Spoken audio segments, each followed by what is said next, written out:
Hello, my name is Jenny Sidnick, and my presentation is on the toxic legacy environmental contamination in Sumgayat, Azerbaijan. The purpose of this presentation is to explore the environmental health crisis in Sumgayat, Azerbaijan, one of the most polluted cities in the world. We will use maps, graphs, and tables to trace the city's industrial history, the environmental degradation it caused, and the lasting impacts on public health.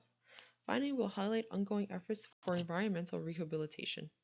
Presentation, we will go over the history of Sumgayat, industrialization and environmental pollution, air pollution trends, contamination exposure in wildlife, human health impacts, cancer and birth defects, signs of improvements, and the summary. Sumgayat. Sumgayat, originally a suburb of Baku, was officially established as a city in 1949 under the Soviet Union. Today, it is Azerbaijan's third largest city, home to about 290,000 residents.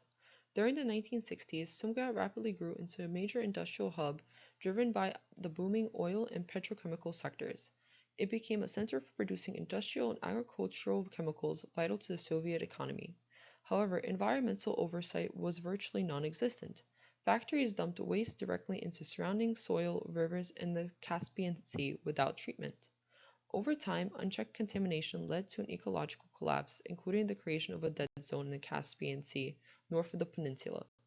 Sumgayat's geographical position amplifies the problem. Strong northwestern and western winds create an aerodynamic pipe effect, carrying airborne pollutants into residential areas far from the factories.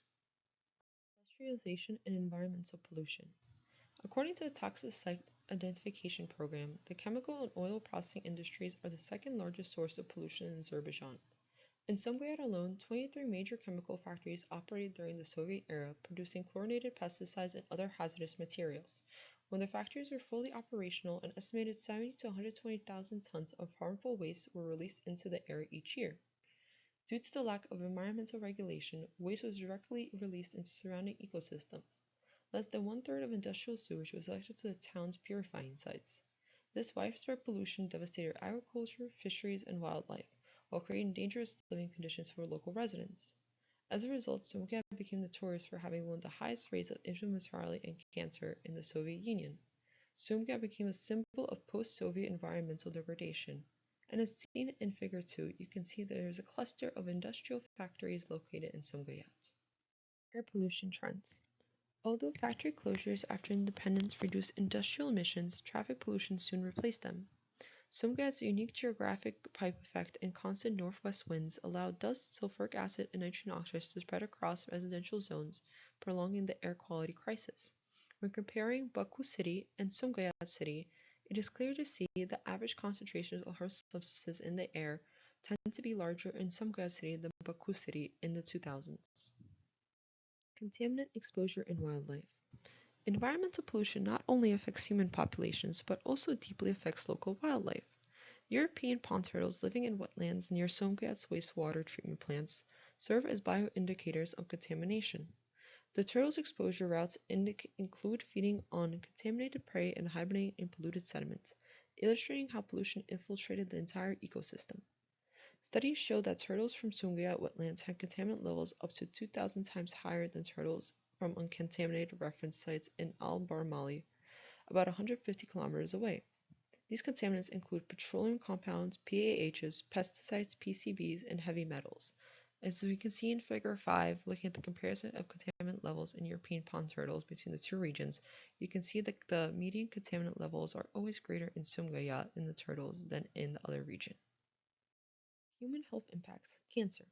Epidemiological studies conducted between 1995 and 2000 showed that residents of Sumgayat experienced significantly higher rates of cancer compared to other regions in Azerbaijan, even after adjusting for age and sex. A joint study by the United Nations Development Programme and the World Health Organization found that cancer rates in Sumgayat were 22 to 51% higher than the national average.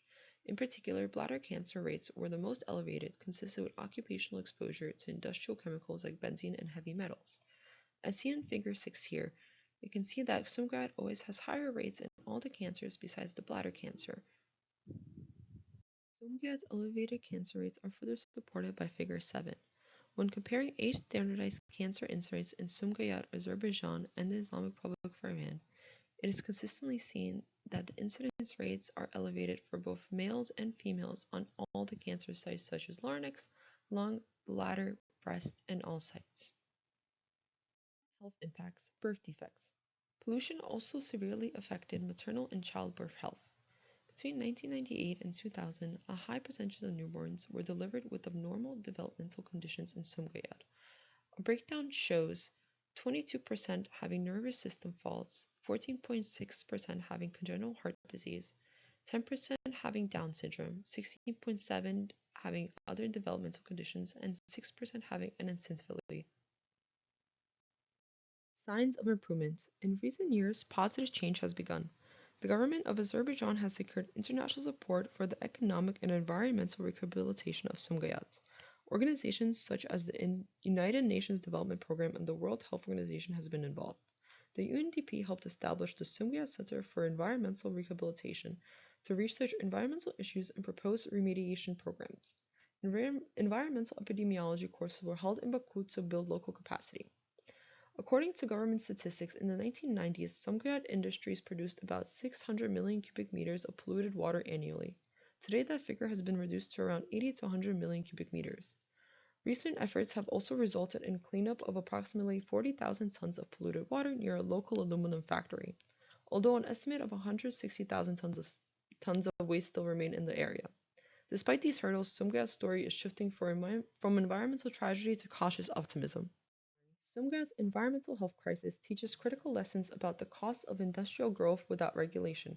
Air, soil, and water pollution devastated local ecosystems and public health as seen through the increased rates of cancer and birth defects. But through persistent efforts, education, and remediation, Sumgayat is moving towards recovery.